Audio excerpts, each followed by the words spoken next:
Hello বন্ধুরা, good morning সবাইকে। কেমন আছেন সবাই? আশা করব যে যেখান থেকে আজকের আমার এই ব্লগটা দেখছেন সবাই ভালো আছেন, সুস্থ আছেন এবং স্বাভাবিক আছেন। আমি এবং আমার পরিবারও ঠাকুরের আশীর্বাদে সবাই বেশ ভালো আছি।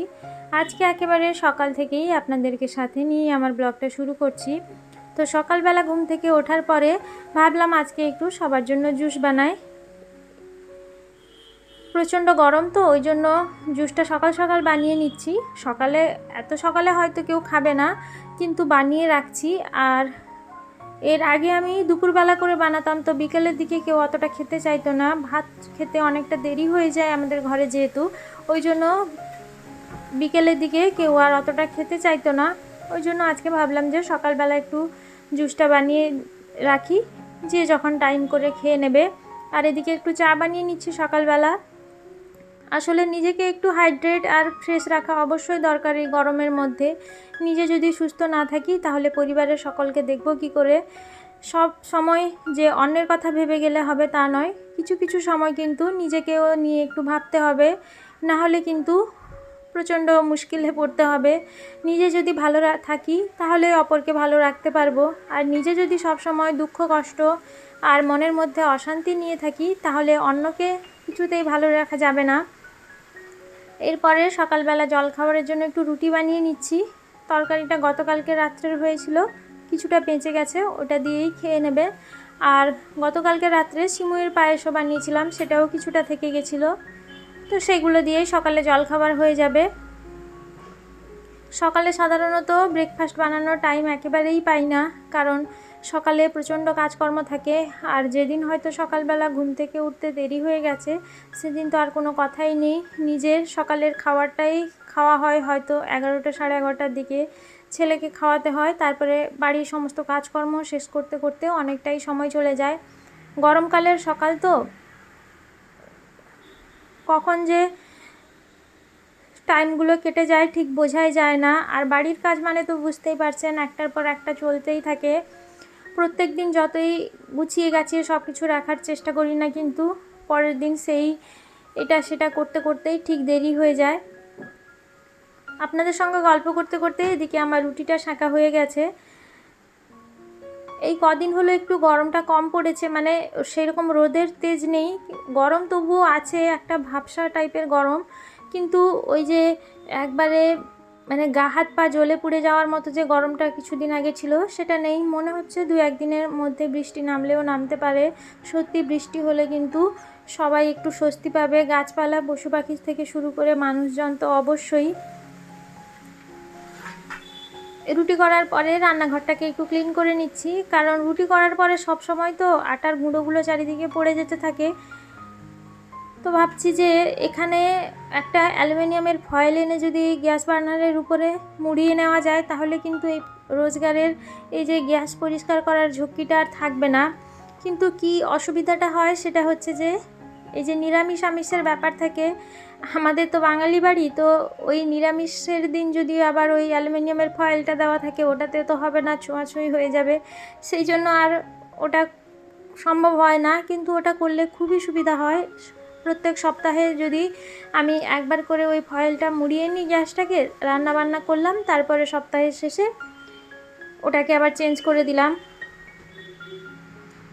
আর এদিকে দেখছি যে যে সমস্ত মশলাপাতিগুলো কৌটোর মধ্যে ফুরিয়ে গেছিলো সেগুলো একটু ঢেলে রাখছি, কারণ রান্না করার সময় এসে যদি দেখি রান্নাঘরের এই সব জিনিসপত্র সব মানে ঢালা নেই কৌটোর মধ্যে, তাহলে কিন্তু তখন খুবই বিরক্তি লাগে। আর সব কিছু যদি গোছানো সাজানো হয়ে থাকে রান্নাটা করতে কিন্তু বেশি টাইম লাগে না।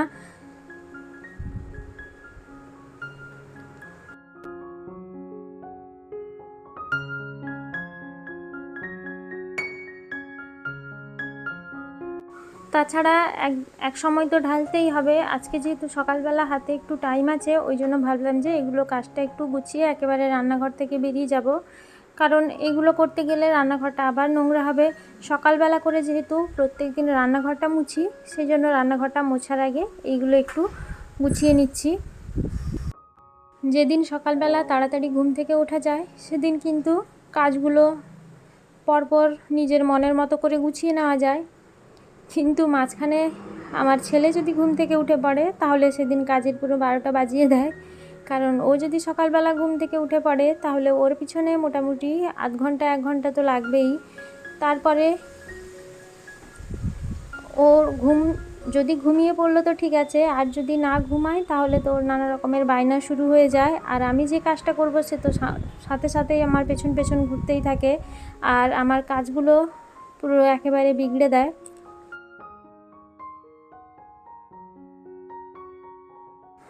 রান্নাঘরটা মোটামুটি আমার গোছানো কমপ্লিট হয়ে গেছে, শুধু ঘরটা মুছে নেব সুন্দর করে, তাহলেই হয়ে যাবে। কারণ সকালবেলা এইভাবে যদি রান্নাঘরটা পরিষ্কার করে রাখি তাহলে দুপুরে যখন রান্না করতে আসব তখন অসুবিধাটা একটু কম হয়। হাতের কাছে সমস্ত জিনিস যেমন পেয়ে যায়, সেরকম রান্নাঘরটা সুন্দর পরিপাটি থাকলে রান্নার প্রতি একটা আলাদা আগ্রহ বাড়ে। আর রান্না করতে বরাবরই ভালোই লাগে আমার, রান্নায় তেমন কোনো বোরিং লাগে না আমার যে রান্না করতে পারবো না বা করবো না, ওরকম কোনো ব্যাপার নয়। রান্না করতে আমার বেশ ভালো লাগে। সকালে সমস্ত কাজকর্ম গুছিয়ে এবার স্নান টান করে চলে এসেছি ছাদে। তো দেখুন এখনও পর্যন্ত কিন্তু রোদ ওঠেনি, তবুও গরমটা আছেই। আর বাইরে ওদিকে মনে হচ্ছে কুয়াশায় ঢেকে গেছে, কেন জানি না, গরমকালে কুয়াশা হয়েছে। তো জামা কাপড়গুলো এবার শুকিয়ে দেব। প্রচণ্ড হাওয়া দিচ্ছে 2 দিন হলো, হাওয়াতে গরমটা একটু কম অনুভূতি হলেও কিন্তু ঘরের মধ্যে প্রচণ্ড গরম লাগছে। বাইরে তবু হাওয়াতে ঠিকঠাক আছে, কিন্তু ঘরের মধ্যে ভীষণ গরম লাগছে। জামা কাপড়গুলো তাড়াতাড়ি শুকোতে দিয়ে এবার ঠাকুর পুজো দিয়ে চলে যাব। গরমকালে কিন্তু জামা কাপড় শুকোতে ভীষণ দেরি হয় যদি একটু রোদের তেজ না থাকে। সেজন্য কাপড়গুলো ভালো করে যদি জলটা না নিংড়ে শুকোতে দিই তাহলে হয়তো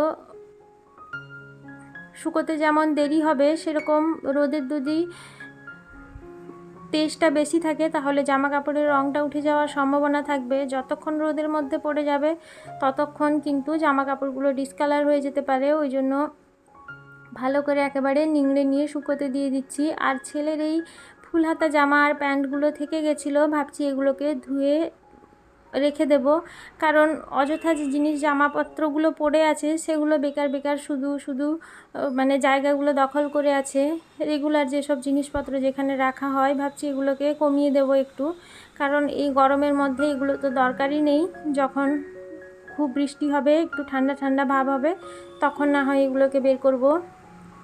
এই যে ঠাকুর পুজো দিতে চলে এসেছি, ঠাকুর পুজো দিতে কিন্তু আমার বেশ সময় চলে যায়, কারণ ঠাকুর ঘর পরিষ্কার করার, ঠাকুর মোছা, ঠাকুরের এইসব থালা বাসনগুলো ধুয়ে এবার ঠাকুরের বাসি ফুল পাল্টে আবার নিচে যাব, মন্দির ধোয়া, তারপরে ফুল তুলে ওখান থেকে এসে আবার ঠাকুরকে স্নান করানো, সমস্ত ঠাকুরের গা মোছানো, চন্দন সিঁদুর পরিয়ে সব কিছু একেবারে নিখুঁতভাবে করে যেতে কিন্তু অনেকটাই টাইম চলে যায়। আর আসলে সব কিছু কাজে কিন্তু ফাঁকি দিয়ে পার পাওয়া যায়, কিন্তু এই জায়গাটায় এসে কিন্তু একেবারে ফাঁকি দেওয়ার কোনো অবকাশই থাকে না। খালি মনে হয় যদি কোনো ফাঁকি দিই তাহলে যদি কোনো বিপদের মুখে পড়ি, সেই ভয়ে কিন্তু সমস্ত কাজ একেবারে নিখুঁতভাবে করে যেতে যেতে প্রায় অনেকটাই সময় চলে যায়।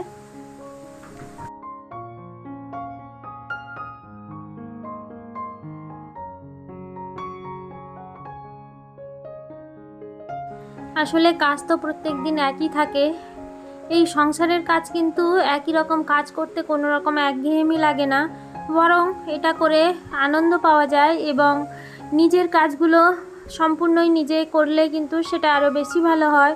নিজে যেভাবে যত্ন করে গুছিয়ে করব, অন্য কেউ করলে সেটা যেমন ভালোও লাগে না, সেরকম পছন্দ হয় না যে অন্যেরা নিজের কাজটা করে দিক, যতই যে সুন্দরভাবে করুক না কেন।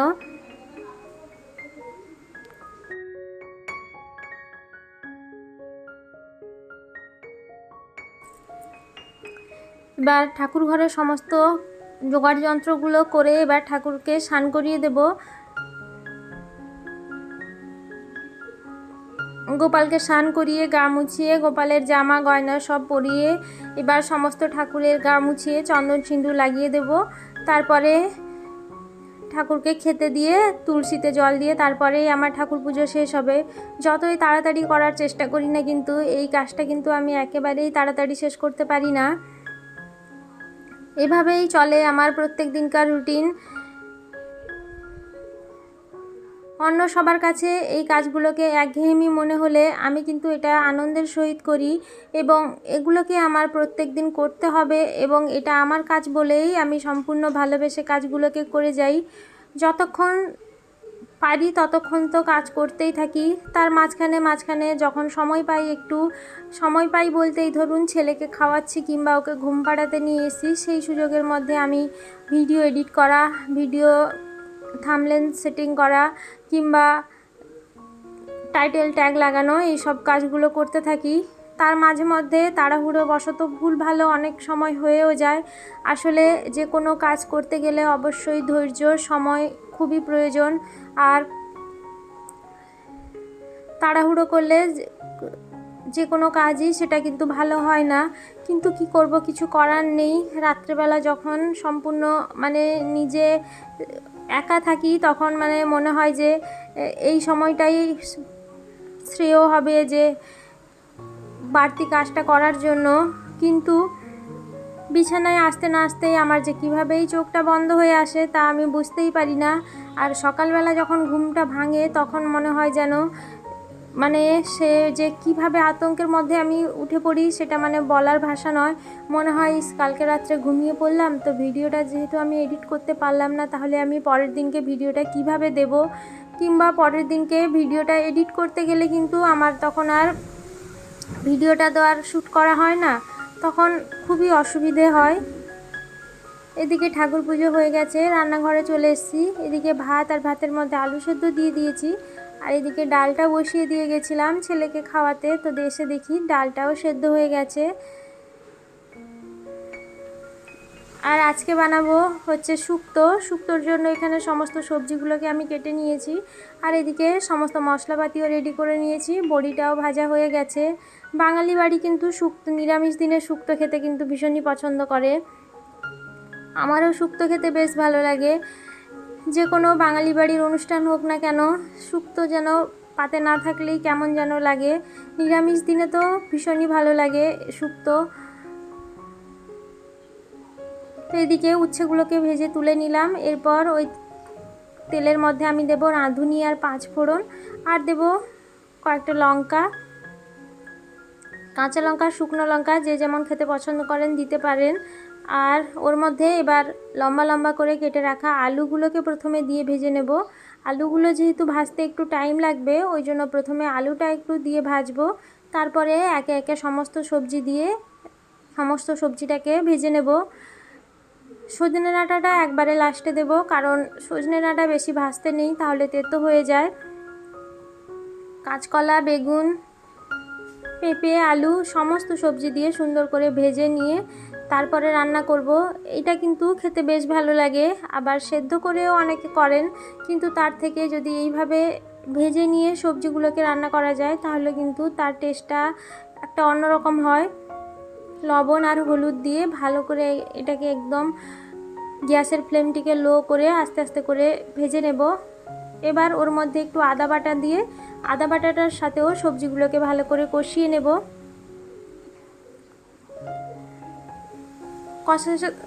সবজিটা কষাতে কষাতেও ওর মধ্যে আমি 3-4টা চেরা কাঁচা লঙ্কা দিয়ে দিয়েছি। এরপরে সবজিটা প্রায় ভাজা ভাজা হয়ে এসে সজনে ডাঁটাটা দিয়ে বেশিক্ষণ ভাজবো না, একটু ঢেকে ডাঁটাটাকে সেদ্ধ করে নেব।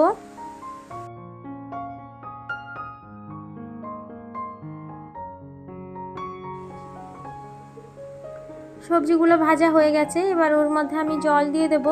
আর ওদিকে কালো সর্ষে, সাদা সর্ষে আর একটু পোস্তর পেস্ট করে রেখেছিলাম, ওইটাকে ধুয়ে দিচ্ছি, কারণ কালো সর্ষে আছে যেহেতু খোসাটা যাতে না যায় ওই জন্য জলে একটু ভিজিয়ে ওই উপর থেকে জলটা দিয়েছি।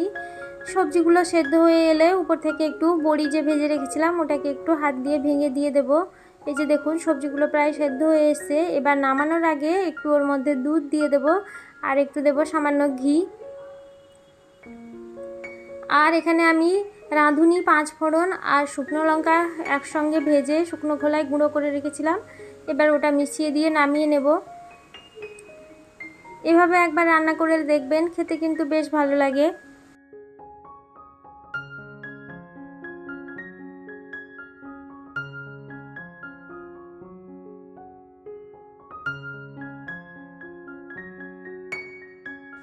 শুক্তোটা হয়ে গেছে, এবার এদিকে ডালটা করে নেব।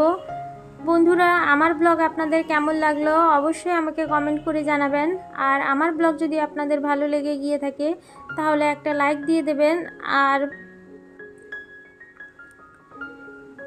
আমার চ্যানেলটিকে সাবস্ক্রাইব করে আমার পাশে থেকে যাবেন। কড়াইতে ডালটা যে সেদ্ধ করেছিলাম, ওখানে কিছু গাজর ছিল, ফ্রিজে গিয়ে দেখি যে গাজরগুলো নষ্ট হয়ে এসছে। তো এবার গাজরগুলোকে কেটে আর একবার প্রেসার কুকারের মধ্যে দিয়ে একটু সিটি মেরে নিয়ে গাজরগুলো সেদ্ধ হয়ে যায়। এরপর ছেলে কিন্তু এই গাজর দিয়ে ডালটা খেতে ভীষণ পছন্দ করে, কারণ যেহেতু একটু মিষ্টি মিষ্টি লাগে তো খেতে, আর খেতেও কিন্তু বেশ ভালো লাগে। এবার গাছগুলোতে একটু জল দিয়ে দেব। এখন বিকেল হয়ে গেছে, দুপুরে খাওয়া দাওয়া শেষ হয়ে গেছে, গাছগুলোতে একটু জল দিয়ে দেবো। সন্ধে টন্ধে দিয়ে চলে এসেছি। এবার সন্ধেবেলায় দুধ একদিকে গরম করতে বসিয়েছি ছেলের জন্য, আর এদিকে একটু গ্রিন টি বানিয়ে নিচ্ছি। তাহলে বন্ধুরা, আজকের মতো আমি আমার ব্লগটা এখানেই শেষ করছি। আর যারা যারা আমার চ্যানেলটিকে এখনও পর্যন্ত সাবস্ক্রাইব করে ফেলেছেন তাদের প্রত্যেককেই আমি জানাবো অসংখ্য ধন্যবাদ। কারণ আপনারা আমার সাথে আছেন বলে, আমার পাশে আছেন বলে আমি কিন্তু মনের জোরটা বাড়িয়ে অনেক দূর পর্যন্ত এগিয়ে যেতে পারছি। এভাবেই আমার সাথে থাকুন, পাশে থাকুন আগামী দিনগুলোতে। আপনাদের সঙ্গে দেখা হবে তাহলে আবারও একটা নতুন ব্লগ নিয়ে। ততক্ষণে সবাই ভালো থাকবেন, সুস্থ থাকবেন, সাবধানে থাকবেন। সবাইকে জানাবো অসংখ্য ধন্যবাদ।